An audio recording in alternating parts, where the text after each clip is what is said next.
E aí pessoal, tudo bem? Bom, nós já chegamos aqui no nosso terceiro módulo da Masterclass, né? Infelizmente é o último módulo, mas eu estou aqui para agradecer a todos que vieram acompanhando os módulos anteriores. E para falar que nesse último módulo a gente vai falar um pouquinho mais técnico, né? Vamos realmente dar algumas dicas, e são dicas que eu vejo de forma bem precisa na carreira profissional de vocês. Por exemplo, a primeira dica é saber quais os principais serviços que realmente nos dão uma porcentagem de lucro maior. E quando a gente fala em lucro, pessoal, a gente tem que remeter à porcentagem. Não adianta a gente pensar em lucro com a quantidade de dinheiro, a amostragem de dinheiro. A gente tem que pensar em porcentagem, senão essa ideia de lucro acaba se perdendo. Por exemplo, o que eu vejo que dá bastante lucro em porcentagem? Porcentagem de quê? No que eu invisto e no que retorna para mim, né? O líquido, tirando todas as taxas, tributos e custos, o que sobra. Então isso para mim é um lucro, né? Na verdade para todos isso é um lucro. Por exemplo, na minha opinião, trabalhar com laudos e projetos é a primeira etapa de quem está começando as atividades na engenharia. Por exemplo, quando você está iniciando uma atividade, que você está iniciando uma empresa, acabou de se formar, possivelmente, eu falo possivelmente porque é o geral, você não vai pegar uma obra grande. Possivelmente você pode não ser contratado para administrar um serviço grande. Na maioria das vezes você inicia do zero, né? Inicia ali no primeiro degrau da sua carreira profissional. E desse momento que você está iniciando, você tem também ter a noção das capacidades técnicas, eu digo capacidade técnicas em questão de material, em questão de equipamentos. Por quê? Quando você vai pensar em instalações elétricas, para quem está iniciando, o ideal é começar com laudos e projetos. Nos laudos e projetos, basicamente você vai contar principalmente com seu conhecimento técnico. Em projetos, você pode precisar de algum software ou outro, e neste caso que você precisar de algum software, você consegue acessar softwares gratuitos que podem te iniciar nesse processo aí, nessa primeira etapa, e depois alavancar o seu critério mais técnico. Com relação aos laudos, o que você pode precisar é de equipamentos, né? São equipamentos, por exemplo, um termômetro para fazer um laudo de SPDA, um analisador de grandeza para fazer um laudo de qualidade de energia, até um laudo da questão do fator de potência, o TTR, o megômetro, né? A câmera termográfica que vão te auxiliar no laudo de subestação, né? Numa manutenção de subestação. Então, nesses casos, você pode até alugar esses equipamentos. E dependendo da sua região, os equipamentos podem ser locados por R$100, R$150 e em alguns casos R$200.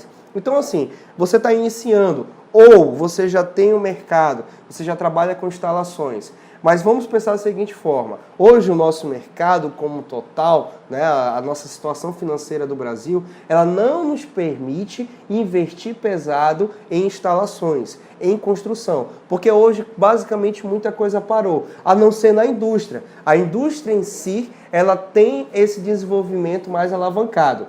Agora, se nós formos pensar no panorama mais geral, no panorama mais civil, vamos dizer assim, um capital mais civil, por exemplo, condomínios, pequenas empresas, pequenos negócios, eles estão ainda na necessidade de laudos. E o que eu indico para iniciar são laudos de qualidade de energia, né? Laudos de eficiência energética, em que você vai avaliar se o faturamento daquela empresa, o faturamento daquela edificação, daquele teu cliente está adequado. Aí vai entrar naquelas tarifas, nas questões das bandeiras tarifárias, tudo isso daí você pode trabalhar ali em resoluções da ANEEL. Outra coisa que você pode também trabalhar é a questão dos laudos de SPDA, dos laudos de aterramento, do laudo termográfico, por exemplo, em que você já entra ali com uma análise não preventiva, mas eu digo uma análise até preditiva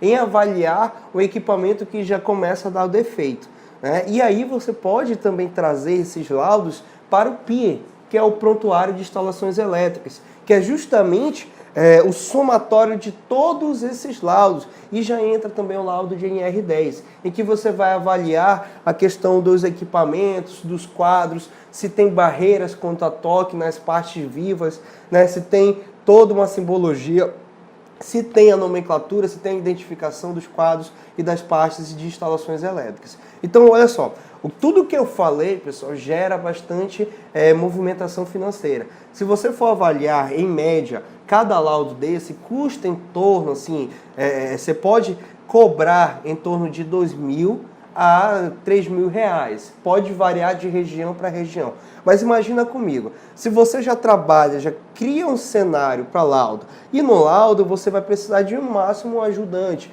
que pode ser um sócio teu, pode ser um estagiário, pode ser um funcionário. Então a mão de obra é pouca. Né? Você não vai precisar movimentar material, então você não precisa de um capital de giro. Você precisa somente dos equipamentos que você pode locar ou comprar em parcerias com outras empresas. Por exemplo, você tem um amigo que também montou uma empresa e você quer montar uma parceria com ele. Pô, cara, bora fazer o seguinte, bora comprar um termômetro junto. O termômetro custa em torno de R$3.000 a R$5.000.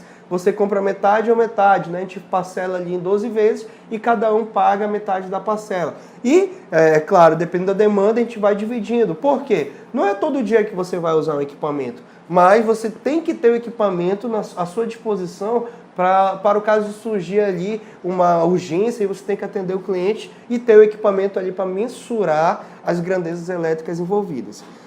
Então, olha só.